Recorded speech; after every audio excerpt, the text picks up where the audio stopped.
Male. Citing the uncitable. Is abalance of Masali at work in modern Egyptian jurisprudence? Only with the aid of intracytoplasmic sperm injection was the wife of Muhammad Mahmud Abd al-Aziz, MMA, able to become pregnant, with a triplet, from her husband. MMA's incarceration, since 2015, followed by a 15-year sentence in 2022, not only led to the triplet's premature death, but also left MMA's wife despairing of becoming pregnant again, since, in 2037, when MMA will have served his time, she will have been past her fertile years. MMA's wife requested access to a sperm injection but was ignored by the Ministry of the Interior.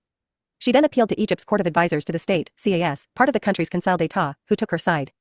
In its advisory decision, CAS cited a 2007 European Court of Human Rights decision, Dixon v. UK, asserting an incarcerated person's right to artificially inseminate his free spouse.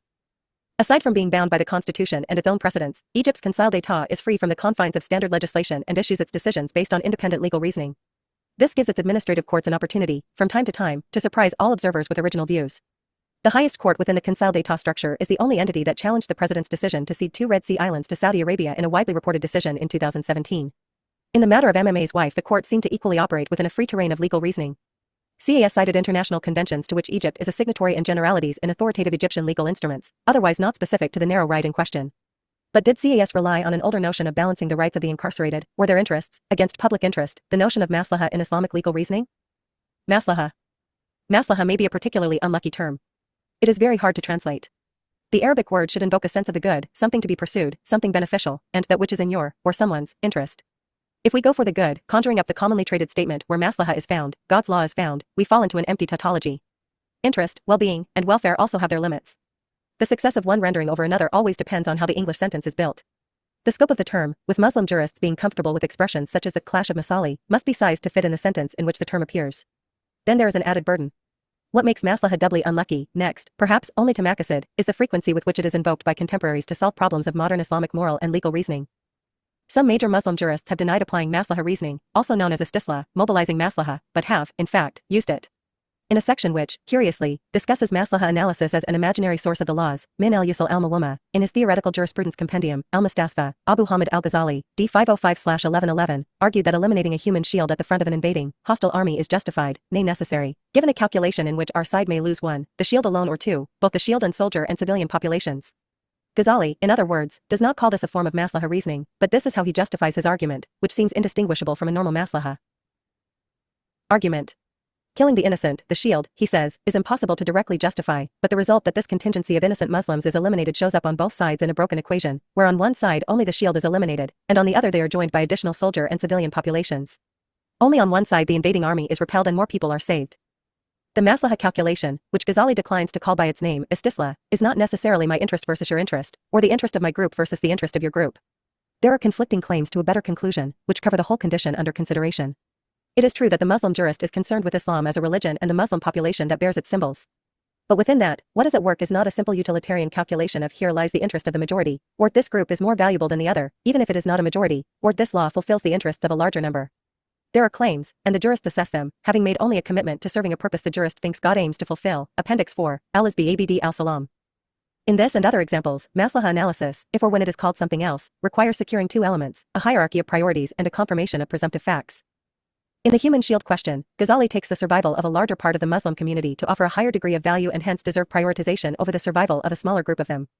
This, as he says, is something of a mathematical exercise, less versus more, or value X versus value X plus.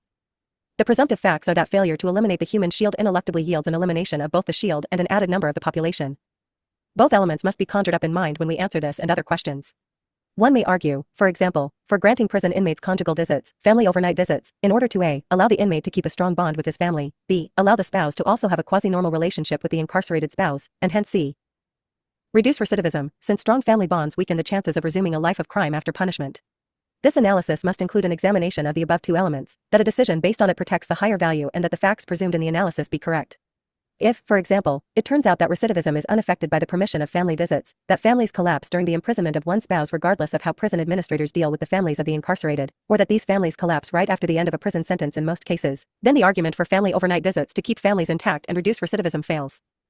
Thorny as the matter may be, we would like to work out an assessment of how the term has consistent overlaps with the legal terminology of other legal traditions and how it seems to be seen differently by different masters of the Islamic legal traditions, whether or not we agree with them. This essay is divided into 4 segments. The first offers a straightforward view of the inevitably comparative framework by which one may speak about maslaha in an Anglophone garb. The element of texts, of the divine revelation, is part of how maslaha is discovered and argued, how analogical reasoning is employed to support it, and how a conclusion and its opposite may be argued based on the standard of maslaha. In this first segment, the pre-modern voice of Ibn al-Qayyim, no mean authority, brings with him a ready debate. The second segment continues the debate and introduces interventions by a jurist of the 511th century, who never disappoints when consulted on the very basis of laws and why they are the way they are. This is Abu al-Mali al-Juwayni, d. 478/1085.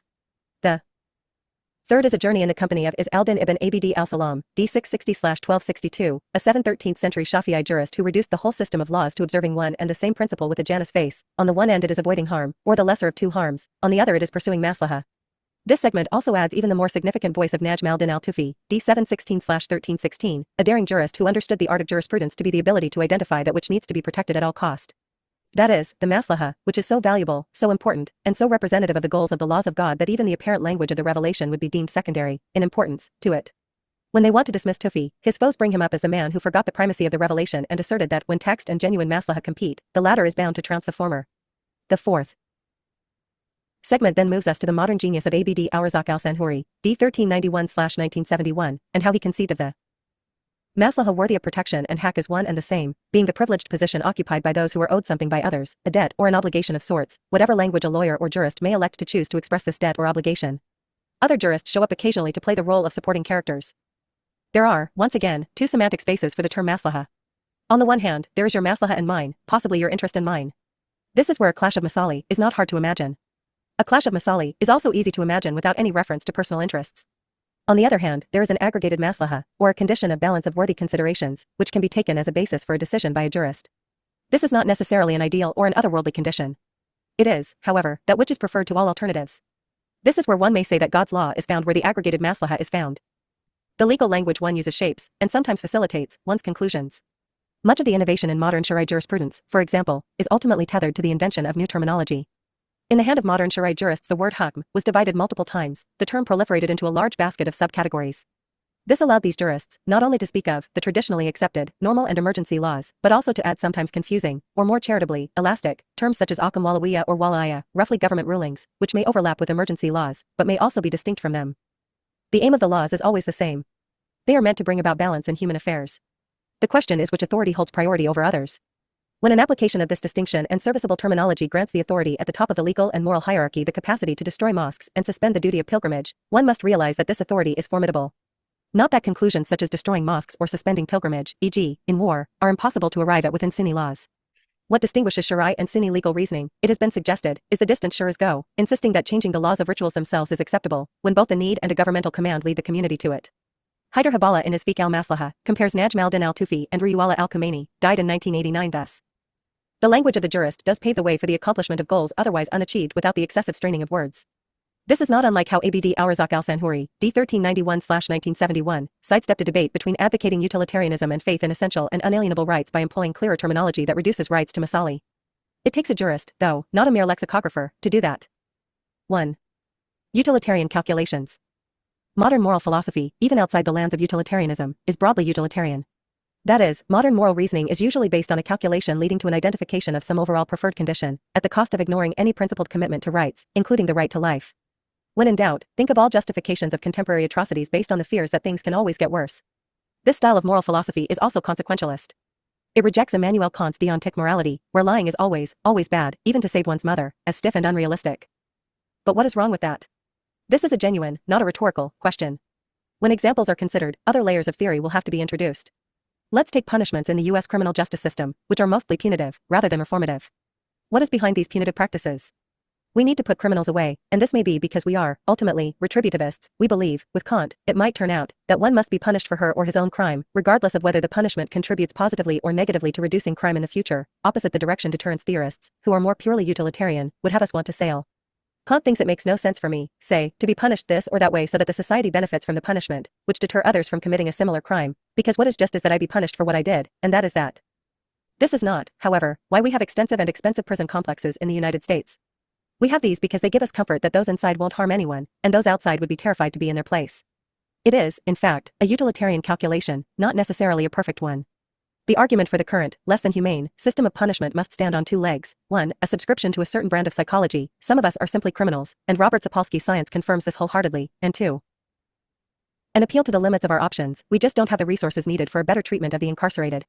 The consequentialist utilitarian won't stop at justifying the imprisonment of felons. He goes further to offer advice on how these prisoners are to be treated.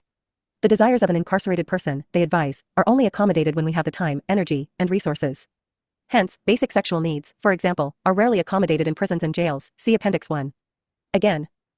What is wrong with any of that? Well, to be honest, we are still thinking about it. One can say that the punishment of criminals in the US may not be that consistent even with a commitment to doing the best that can be done in terms of materialist utility, let alone with a notion of basic rights. That said, we would like to introduce other forms of utility calculation, hoping this might enrich our discussion. The most interesting aspect of utilitarian tests is their surprises. Just as utilitarian and consequentialist reasoning can lead us to cruel conclusions, they can also take us to embrace strange degrees of license. A strange type of license, in the following example, is given by a religious scholar from the Middle Ages, the Islamic Middle Ages if these be real, against Thomas Bauer's well-known scorn of calling any non-European society medieval. This 14th century scholar was both a textualist and a consequentialist, of a non-pure type, utilitarian. To explicate his peculiar view on the matter of whether one may lend his own wife to spend a day with another man to possibly save this person's life, Ibn al-Qayyim needed to lean on a 7th century precedent. The precedent. We are at the end of the first half of the 7th century, Islam's first. A man named Nasr b al-Hajjaj, an unusually attractive man, is allowed to have a day of limited sexual pleasure with the wife of another man, one named Majashi b Mashudi. The three were close acquaintances, and in this love triangle, Nasr was in love with Majashi's wife and oblivious, at first, to the latter's suspicion that this was going on. The story goes that when Nasr learned of Majashi's awareness of the mutual attraction between his wife and Nasr, he withdrew from all social interaction and became dangerously ill. The license to give Nasr a day of soft sexual pleasure was given by Majashi himself, against his wife's protestation. The interpreter. Now we move to the 14th century juristic discussion and the rationalization of this license by Ibn al-Qayyim, d. 750-1351, of Hanbali law fame. Ibn al-Qayyim writes. Someone may ask, does Sharia permit such a thing, allowing the lending, albeit briefly, of one's wife to another in order to save that person's life? I would venture the following answer: if it were the only way of treating someone's illness, it would not be that much worse than allowing a female, doctor or nurse, to offer medical treatment to a male patient, or the handling by a medical doctor of the body of a, male or female, patient.as for treating a person with sexual intercourse. Sharia does not permit it in any way. As for treating a person with hugs and kisses, if healing is achieved through them, it is similar to offering liquor as medicine, for those who permit it. Indeed, this is easier than offering liquor as medicine, since imbibing alcohol is a major sin, while this act, i.e., hugs and kisses to a non-spouse, is a minor sin. And it is an act of kindness, and it has been an accepted tradition, Sunnatun Mediyah, to be merciful to lovers in deep stress. In Ibn al-Qayyim's reasoning, one is dealing with a marriage of textualism and consequentialist utilitarianism.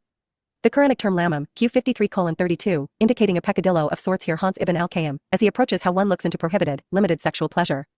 Said verse strongly prohibits grave sins and abominations, kabayar, fawahish, but accepts lamam. The term lamam indicates essentially soft sex. Two analogies are drawn between the case under consideration and other cases. If soft sex is measured against medical treatment, which includes the handling, by a man, of the private female parts, vaginas, breasts, etc., it ought to be allowed when need requires it. If it is scrutinized by juxtaposition to offering an intoxicant as medicine, it is also allowed, for those jurists who allow it. Only sexual intercourse is out of the discussion. Textualism. What is the lamam in the Quranic verse, 53:32, that haunted Ibn al-Qayyim, as he made his maslaha calculation in the above view? Perhaps one more story won't hurt, this being sourced out of the questionable Muqaddal b Sulayman exegesis.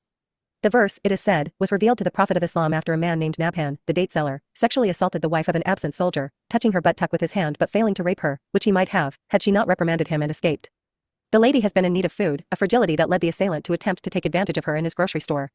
An angry Umar b al-Khattab, reminding those present that the soldier was out exposing himself to death for the sake of the group and entrusting them with his wife's safety and well-being, jumped on the man and suggested his execution to the Prophet. The verse, hence, came to establish that a touch on the butt-tuck is, indeed, forgivable, as it qualifies as lamam. Scholars discussed this term in detail in diverse literature, from Quranic exegesis to lexical commentaries to legal manuals. And they differed on the concept of lamam. Their opinions can be summarized as follows. What is meant by lamam is the sin and immoral acts committed by the companions during the pre-Islamic era, such as disbelief in God, adultery, and theft. In other words, sins preceding coming to Islam, for those born before they embraced the faith. Lamam indicates minor sins, such as kissing, hugging, touching a woman, and any foreplay between unmarried man and woman, not including explicit sexual intercourse. Lamam is a sin for which the laws of Islam do not specify a punishment in this world, which also does not deserve punishment in the hereafter. Lamam is when a person commits a sin once and then repents, regardless of whether the sin was minor or major. Lamam refers to the thoughts of the heart that do not actually turn into a sin. The view of the majority of the companions of the Prophet and most jurists and Quranic exegetes, supported here by Ibn al-Qayyim, is the second opinion. That is, lamam indicates minor sins, such as kissing, hugging, touching someone of the opposite sex to whom an individual is not married, and, in short, any foreplay between unmarried man and woman, not including explicit sexual intercourse. Ibn al-Qayyim examined both the sources of the above 5 views, which authorities held each one, and their consistency with other legal doctrines of the law, we presume his own madhab, or school of law. This favored view is also that of several prominent interpreters, Ibn al-Qayyim reminds us, such as Ibn Kathir. What is the benefit of this textualist bent? It is supposed to offer a ceiling to maslaha reasoning. In other words, when in doubt about the hierarchy of values within any maslaha calculation, we consult the texts of the Quran and the Prophet's Sunnah. The text will tell us what not to compromise on. Considering lamam, e.g., kissing a non-spouse, to be a light matter, one must note, is hardly the way of pious textualists. Authors such as Ibn Hajar, with his abundant sources behind him, warn with a bright red light that, in reality, no crime against God's order is a small matter. Appendix 1. Exceptions to the textually-based principle that one may not be seen alone together with a stranger, in a khalwa condition, however, are also made based on texts that introduce the notion of necessity. We learn, for example, that the Prophet's wife Aisha was accompanied by one man when she was lost and her ride was non-functional. What is the cost of this textualist bent? A textualist bent may be sincere, where the textualist limits himself by the texts, against his own personal preference, and it may be an artificial ex post hoc appeal to a text that fits the rational mold of the textualist. The problem is that texts are not consistently intelligible. If we imagine that severe punishments must be assigned to major violations of God's laws, we are up for a surprise. There are major violations of the law, e.g., bad manners with a parent, uquq al-walidain, that are not punished at all. Ibn al-Qayyim's 2 analogies. Ibn al-Qayyim's ostensibly jarring conclusion is that one man may lend his wife to a lover for a short time to save this lover's life, or perhaps offer one instance of pleasure before this lover's demise. The discussion relies on 2 analogies with decisions that are broadly accepted in Islamic legal reasoning. The law that allows imbibing prohibited substances, if needed as medicine, and the otherwise prohibited handling of the private parts in the bodies of strangers, if needed in medical treatment, should not be scandalized or appalled when led to allowing a brief act of mercy by a spouse toward a former acquaintance. Or should it? Is there a difference Ibn al-Qayyim is ignoring?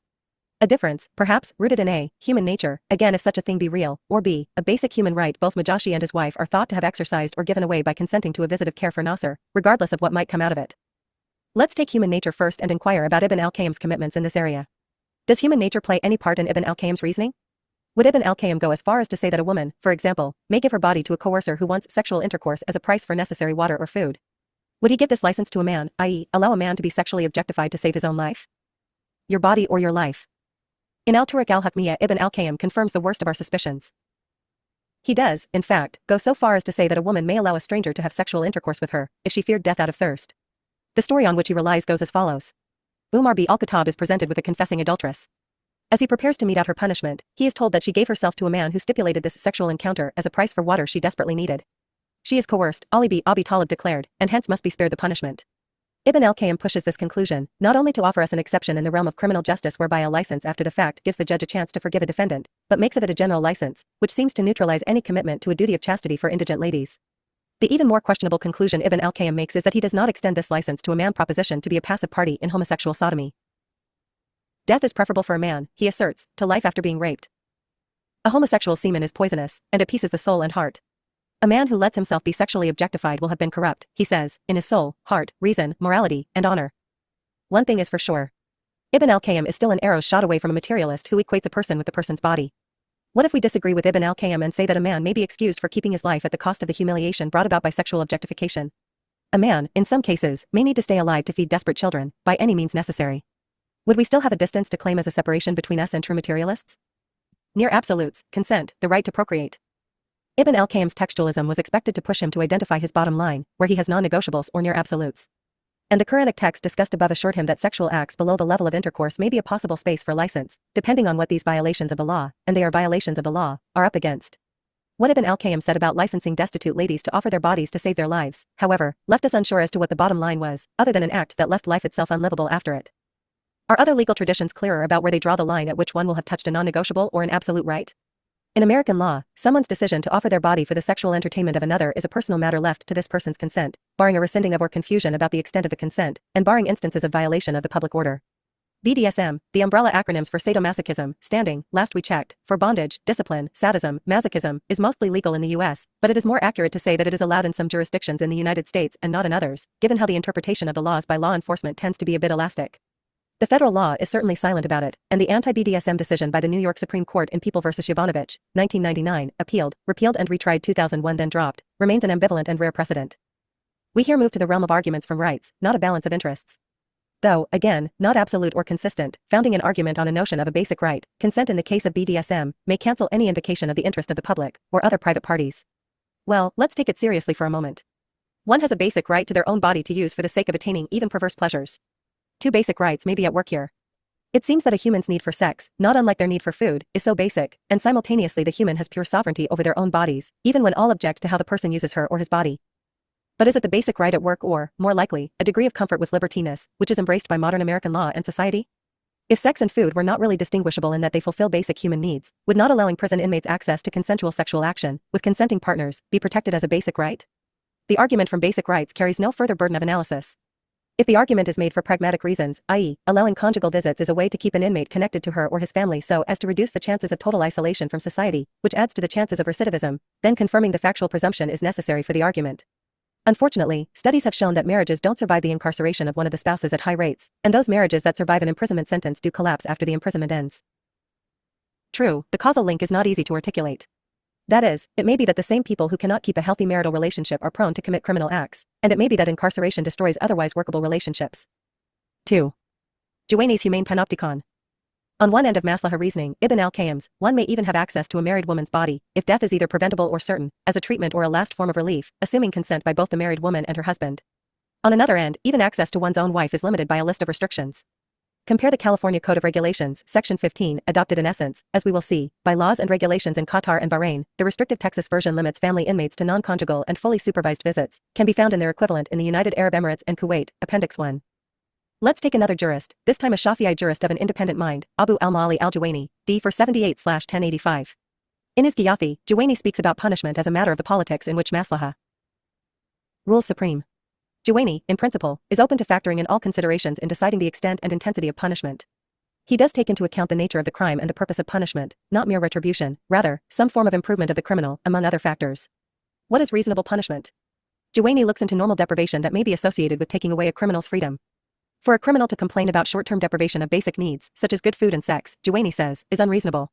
That is, it is reasonable for the criminal and her or his punishing authority to expect and inflict, respectively, some deprivation on the criminal, which might include malnourishment and deprivation of sex. The impact of long-term deprivation as part of the punishment, however, is a different matter. Punishments leading to excessive weakness befalling a punished criminal is unjustified. Take the law's permission of the consumption of carrion, an animal not properly slaughtered, when an alternative is not available. This permission is not limited to the cases where it is absolutely necessary for a person to eat carrion to avoid death. Juwayni then makes the most significant move. There is no difference between the human needs of a free person and an incarcerated person in that they both are human beings, with human needs, and they require the satisfaction of necessities or first-order requisites in the short term and other, sustaining desirables or second-order requisites in the long term. The incarcerated are limited by humans like them from enjoying what the free normally enjoy. And the religious laws restrict the free the same way the incarcerated are restricted by their fellow society men and women. And exceptions to these restrictions and prohibitions apply just the same. Hence, a prohibition to eat carrion by free persons is mitigated, and the free person, e.g., a traveler who can't access good or proper food, halal in other words, can eat carrion when it is a first-order requisite. Should the prisoner be limited to this license throughout a long prison sentence? The answer is certainly no, given that the free person is allowed to seek more than first-order requisites, dip into second-order requisites, so to speak, when extreme circumstances become the norm, that is, when only prohibited or questionable nourishment is available in the markets. Observing the analogies between the free and the incarcerated is continued as we consider the liminal case of a person subjected to interdiction by a court, a bankrupt trader, who from now on, will be prevented from using his or her own resources to buy expensive clothing, for example, or even live in an opulent house. Jurists disagree as to whether a heavily credited man may be forced to sell his own, very expensive, house and be given a more normal house in order to pay his creditors. They also disagree as to whether the heavily credited or leveraged may be forced to give up a fancy or expensive servant and only keep a modest or cheaper servant, again in order to pay what he or she owes. Juwayni here explicitly states that the interdicted still has a claim to normal clothing, even bearing on the higher end, and hence does not lose access to what, for some, should be seen as his creditor's money. The logic of surveilling criminals, as in a panopticon, is not completely frowned upon in Juwayni's reasoning. A judge has the power to apply his own intuition as to whether witnesses are or are not telling the truth. He gets to separate them for interrogation and search for contradictions or conspiracy. Juwayni's license for law enforcement to supervise and control the criminal population certainly needs to be weighed against his mistrust of imprisonment as a form of punishment and an assumption that many in prisons are brought in there unfairly. He put it on a new judge to investigate unjust imprisonment, among his first duties. If there is a panopticon in Juwayni's theory of criminal justice, it is quite a humane one. Legion is the evidence that Juwayni was open to allowing the political authorities to engineer the society it rules for the overall good. Most Sunni jurists agree that a punishment of 40 or 80 lashes may be assigned to those who imbibe intoxicants. We have seen that Ibn al-Qayyim sees drinking intoxicants as a much more problematic violation of Islamic laws than engaging in limited sexual pleasure outside marriage. The argument for a specific punishment of 40 or 80 lashes for drinkers as a law of the time of the revelation, Muhammad's last 23 years, is flimsy. All we have essentially is a license to inflict some limited physical punishment, throwing objects at the criminal, without any specification of a number of lashes. The specific numbers were clearly an innovation by Umar b al-Khattab, Muhammad's second successor, to lash 40, and Umar's successor, Uthman, made it 80. Juwayni spells all this out and makes it clear that it is up to the government to punish however it sees fit. The two governments' reaction in these cases, he says, were certainly a reaction to something of a pandemic of drinking. We cannot forget the pessimistic undertone noticeable in all of Juwayni's work. Juwayni was off by about 1,000 years when he exclaimed that the end may be near, and knowledge of the laws may be on the way out. Obvious, however, is Juwayni's double commitment to a, the humanity of punishment, and b, asserting the authority of the government to pursue maslaha-based social engineering. This leads him to vacillating on governmental liability in cases of excessive punishment. Vacillate is not too strong a word. The normally decisive Juwayni comes up, in the matter of a government's overreach in punishment, with three views. Assigned full liability, given that the government would be held to have overreached. The Prophet Muhammad hasn't really assigned a severe punishment to drinkers, and it was only the view of his successors, which was a political decision, which means that all succeeding governments would need to act in this matter based on the power of discretion given to government and assume all responsibility for their overreach and should not cling to the views of the Prophet Muhammad's successors. Assign no liability, given that it is a discretionary matter and can only be understood in its context and not judged from the outside. Assign partial liability, splitting the difference between the pain normally expected in a normal punishment and whatever bodily or psychological pain caused by the additional or excessive punishment. A balance of responsibilities. Surveillance applied to both a, the suspicious in society, and b, state authorities implementing the laws who may have betrayed the terms of their service brings a balance of responsibilities, mirroring a balance of power, in a Muslim society. Both those who failed to follow the laws and those who may have failed to implement the laws are subject to review and their actions are subjected to neutralization and correction. Our Juwayni offers some of the rarest expressions of the review of court and administrative decisions in criminal matters, knowing that abuse of power is so intrinsic to human beings, and being acutely aware that judicial and administrative discretion is both essential and a dangerous tool in the art of government. Judges may imprison to extract a compensation, apply a threat, or punish for bad behavior. Hence, these decisions may be reviewed once the power of a given administrator or judge wanes, since we then have an opportunity to correct injustice established under their authority. Juwayni is open to retrying cases, when the need is obvious. Most importantly, Juwayni reiterates his openness to surveillance as a standard for soft control of the society, especially when imprisonment is not clearly justifiable. He applies this to threshold cases, where it is unclear whether a given subject is or is not a culprit in a crime. In these cases, the suspect may be surveilled, neither imprisoned, nor left alone as a free individual. Appendix 3, Nihayat al-Matlab, 15:574-5. Abu al-Mali al-Juwayni is hardly alone in his posture traversing a rational political science and a meaningfully humane legal and moral science. His sources in the section discussed above include 3 centuries of jurists, from M.B. Idris Shafi'i, d. 204/820, and 3rd and 4th century commentators on his work all the way to Al-Qadi al-Baqillani, d. 403/1013. And this debate and the juristic posture displayed in it is not limited to Shafi'is. In a missing text, preserved in part from later quotations, Ibn Hazm, d. 456/1064, offers a commentary on proper policies and administrative principles regarding criminals, and those suspected of criminality in society, as well as the incarcerated. The police, he says, are not meant to be there to chase people who may or may not be criminals. This would be an unnecessary disturbance of social peace. Criminals will announce themselves, he says. When caught, they may be punished. Then prison should never be a salad of criminals of all grades, lest those of a vulnerable character be hardened into the recalcitrant, unreformable type. After ensuring that men have their prisons and women theirs, each class must be further divided into subclasses, based on the danger they pose and the nature of their previous record. The vacillation between firmness in assigning proper penalties and the hope of reform is best attested in a mandatory policy. Ibn Hazm suggests that a religious leader be assigned to all classes of prisoners and be sufficiently compensated by the government from the treasury. A heavily guarded and isolated, Thaqif, prison ought to be dedicated to the body and those feared to spread their terror or criminality. Another, prison, may be dedicated to the corrigible and those incarcerated for financial liabilities or for having an untrustworthy character. All must be reviewed and examined after incarcerated. A prison for females needs to be separate. It would be a good policy to also divide these into those convicted of awful crimes and those who are not. In all cases, a religious leader must be assigned and paid from the treasury to lead them in their rituals. 3. Laws as medicine. For as al-Din b Abd al-Salam, henceforth IAS, law and medicine are unified by a simple principle, do no harm. In his Qawaid al-Ahkam fi Masala al-Anam, he delineates the task of a jurist as balancing needs and expectations, much of which are unachievable, even if they appear so, without some sacrifice.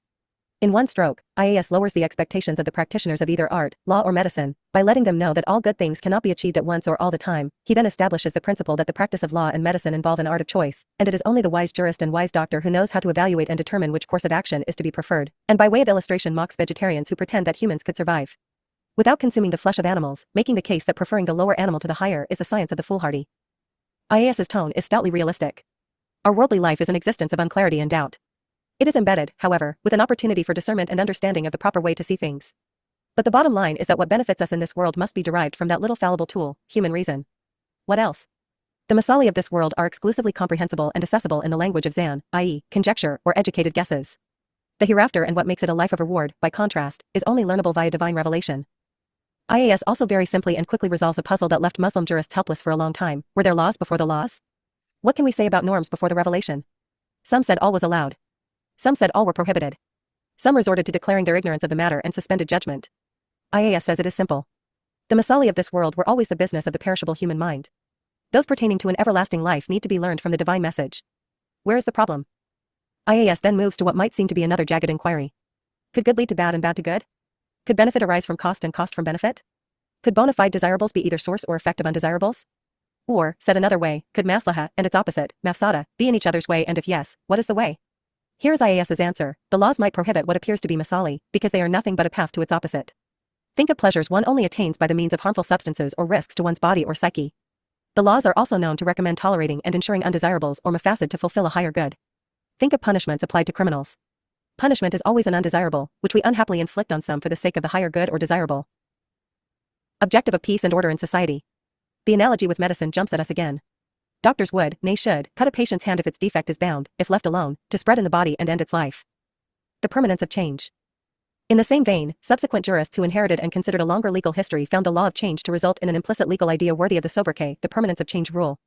In his Nashr al-Arf, Treatise on Social Custom and Laws, Ibn Abidin, d. 1252/1836, provided a long list of modifications in Hanafi legal doctrines based on changes in the social conditions in the society governed by the laws.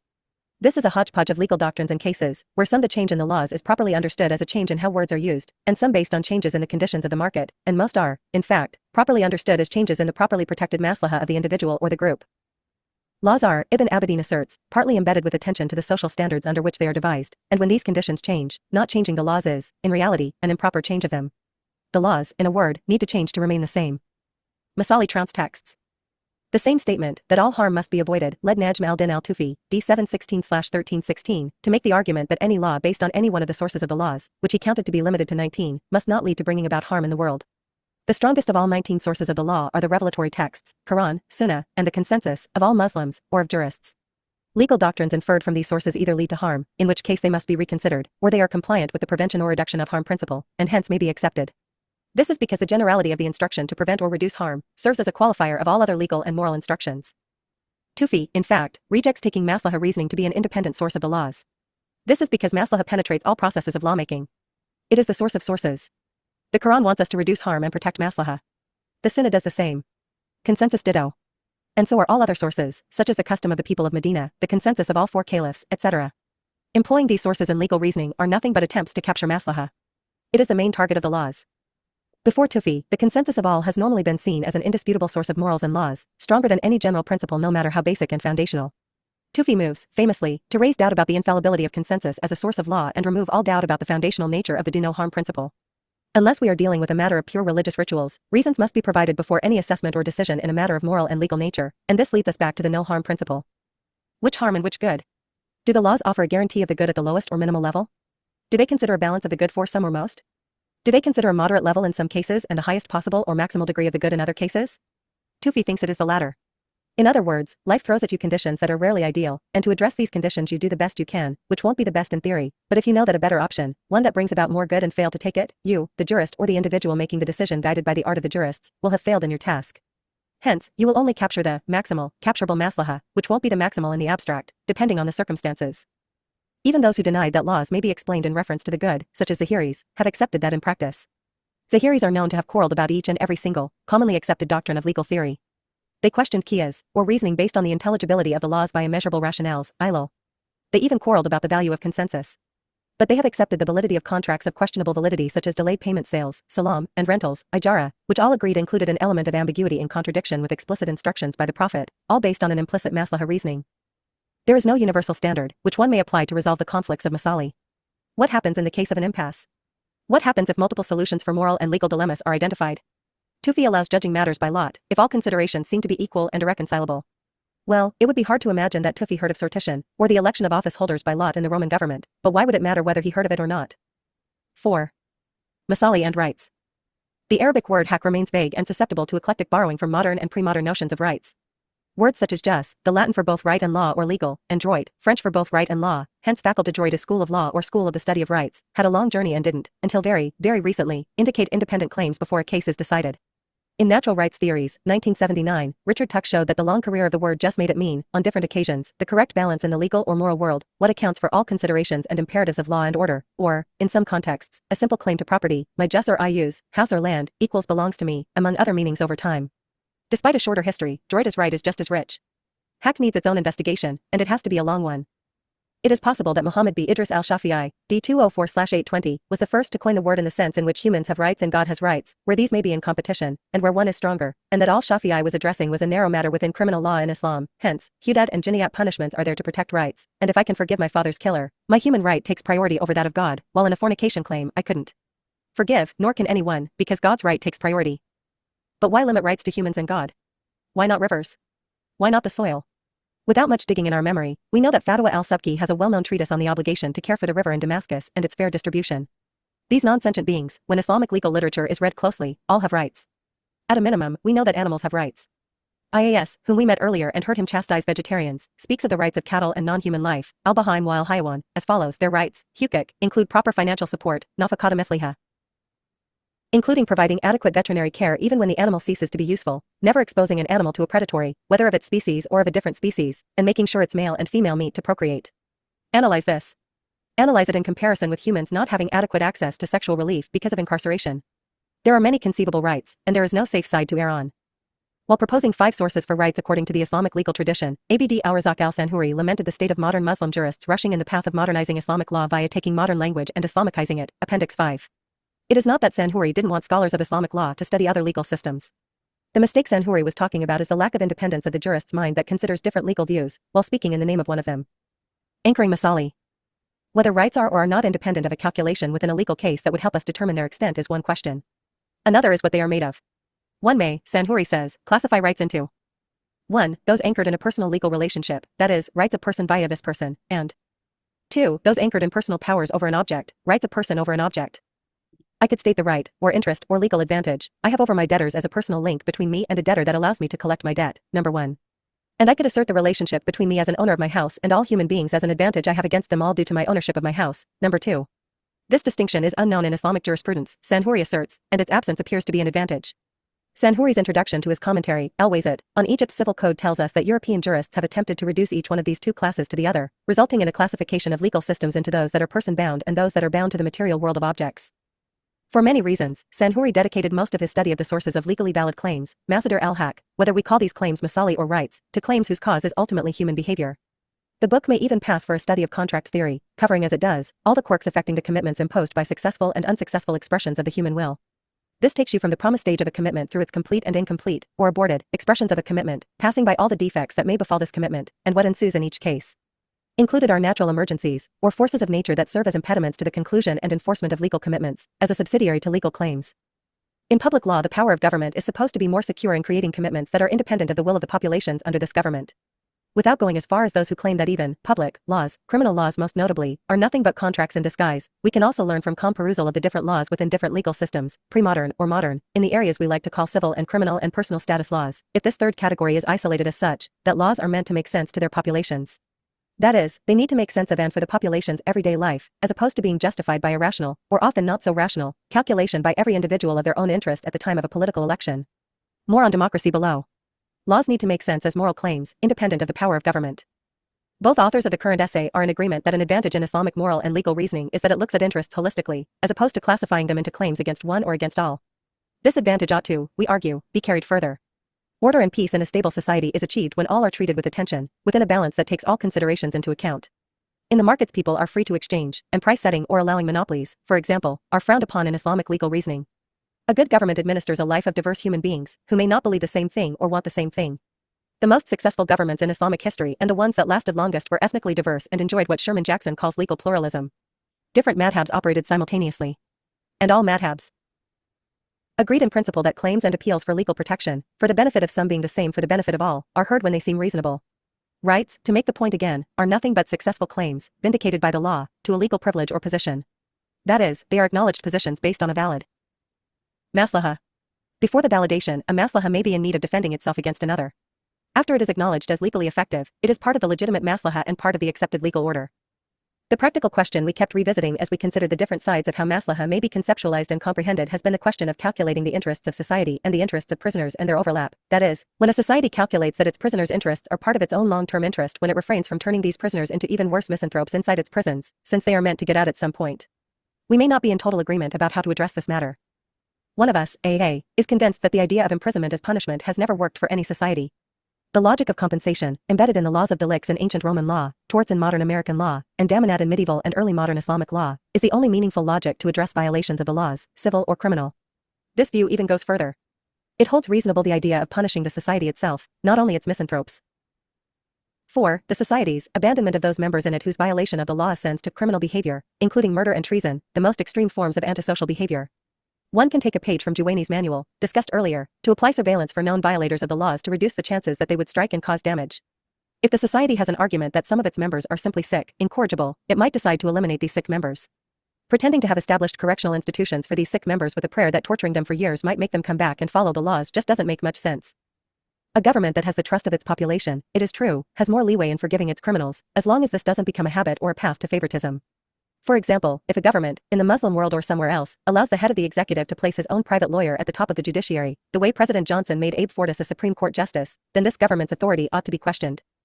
The Prophet Muhammad is known to have forgiven someone who, to all appearances, was a random person entangled in an event that involved attempted rape, or perhaps a completed rape, with a group of men who tried to save the lady crying for help. The lady herself, the story goes, wasn't sure at some point who was the man who attempted to rape her. Or, she may have simply lied. In either case, a man other than the one she accused of overpowering her confessed. The Prophet is said to have issued a pardon for the man who confessed, possibly given all the confusion and doubt in the event. The report has been questioned, but it seems to have produced acceptance, on rational grounds, for the conclusion that the government must be given some limited authority to issue pardons to criminals. The abuse of pardon power being what it is in our time, we will leave this as a matter that requires further reflection, which we need to defer for another opportunity.